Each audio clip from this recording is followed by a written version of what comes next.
Hey there, welcome to number 18 of our No Nonsense November. Sharon Horne-Ellstrom here, sharing every day one little piece of experience or wisdom that I've acquired over my last 6+ decades on planet Earth. What have I learned? Lessons learned.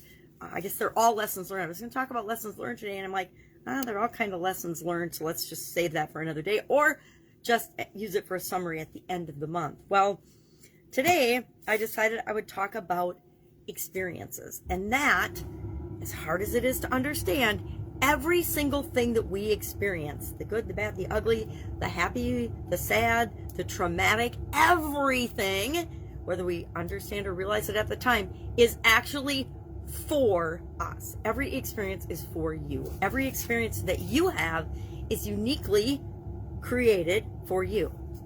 And you might say, well, created by who? Well, we create our own experiences, whether we believe it or not.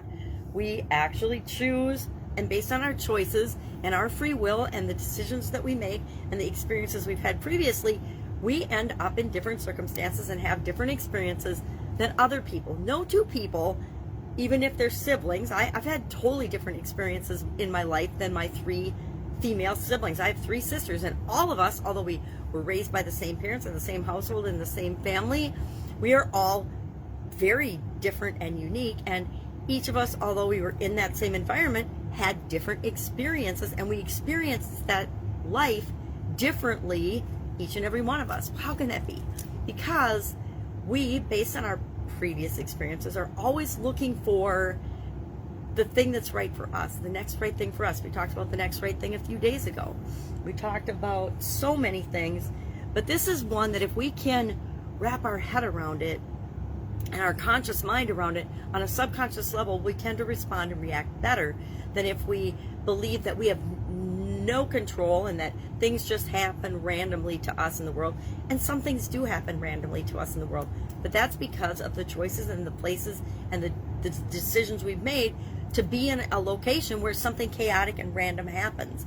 I don't think anyone would have picked the pandemic as something we wanted to experience, yet almost all of us on the planet have simultaneously experienced the pandemic during the last 1.5 years. Now, the pandemic has impacted each and every one of us, and our experience of it has been different for each and every one of us. I experienced the pandemic differently than a lot of other people, primarily because the previous couple of years I've been going through a lot of changes and pulling back of the way and changing the way I do things anyway due to vision challenges. So to me, it felt a little bit like the world was kind of having to slow down and do the things that I'd been already doing. So I felt like I actually had an advantage coming into the pandemic than a lot of people did, that were automatically just hurled into the situation and had to come up with solutions right then and there for themselves and for their families.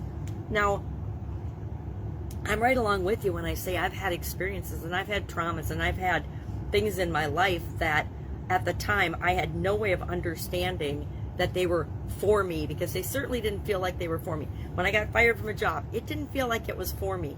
When I got passed over for promotion, when I had a sudden cardiac arrest, didn't feel like it was for me. But now looking back on those situations, I realized they were exactly what I needed at the time, whether I believed it or not. I needed to get out of that company. It was not a good fit for me. It was actually sucking the life out of me and my soul out of me. I needed to get divorced and get out of my marriage. It was a bad relationship for me, right? So even though we have experiences that don't feel good, just because it doesn't feel good doesn't mean the experience isn't for us. Everything that happens to us is for our benefit. Now, it might not be for our physical life experience here benefit, but it's for a larger, greater benefit. This is totally what I believe, is that it's for the benefit of our big being, our soul, right? It's not necessarily feeling like it's a benefit for this particular life experience, because people would say, well, Sharon, how do you explain when people die of pancreatic cancer? My sister, one of her good friends, died of pancreatic cancer just recently, and how do you explain that experience was for that person? Well, I say, hey, they transitioned to the next thing in their soul's development, so that's a good thing. But most people think I'm crazy when I say something like that, because they haven't had a death experience where they understand more of what's to come after this life, and so they're still afraid of dying.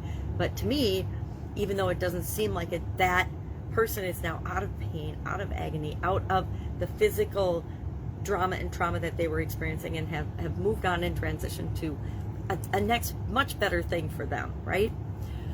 So, love to know what you think of this. Do you think I'm absolutely nuts and crazy and that bad stuff happens and you don't deserve it? Well, none of us deserve it, but was that experience actually, did it prove out to be for you? Were there pluses that happened from that experience? Or no, I'm just full of you know what. So share your thoughts and comments in the session below, and I will of course be with you tomorrow with another no nonsense November lesson that I've learned throughout my 6+ decades here on the planet. Have a great day, and I'll of course be with you tomorrow. Comments, concerns, questions are absolutely positively welcome. Any lessons learned or big life lessons that you've had that you want to make sure I cover, please share those in the comments below too, because otherwise, again, I am just in the morning as I'm getting ready, I think about, well, what is a great life lesson that I've had? So do I cover something different? I did No Nonsense November last November, but I did it as I shared a tool every day that I have experienced in my life. And I think in August of last year is when I added tools to the Get Up and Go challenge, which December 1st through 31st, we're going to have the next, the 10th,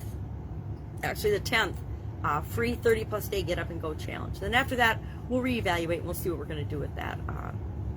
I don't know that I'll do it in 2022. 2022 has got a whole lot of exciting things coming, and I'm not sure I will set aside the time and make it a priority like I have in 2020 and 2021. 2020 and 2021, holy buckets, did we need it?